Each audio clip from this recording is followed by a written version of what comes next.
मलाई सरकारी स्कुलको चाहिँ नामै मन पर्दैन क्या नाममै मलाई एकदम ल्याङ लाग्छ किनकि बिहान उठ्ने बित्तिकै भवानी उच्च माध्यमिक विद्यालय पढ्न जान कसलाई मन लाग्छ ब्राइट फ्युचर सुन्दैमा गएर त्यहीँ बस्दिनु जस्तो होइन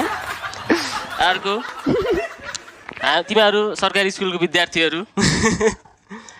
मजा बाहिर चप्पल लगाएर जान्छौ हामी डाक्टर मार्टिन त्यही मजा पनि बल बनाएर खेल्छौँ हामी जोर्डन लगाएर बास्केटबल हाम्रोमा स्पोर्ट डे हुन्छ तिमीहरूकोमा खेल्ने चिजै हुन्न तिमीहरूको टोयलेटमा म्यामको नम्बर हुन्छ नि हाम्रो टोयलेटमा म्यामै हुन्छ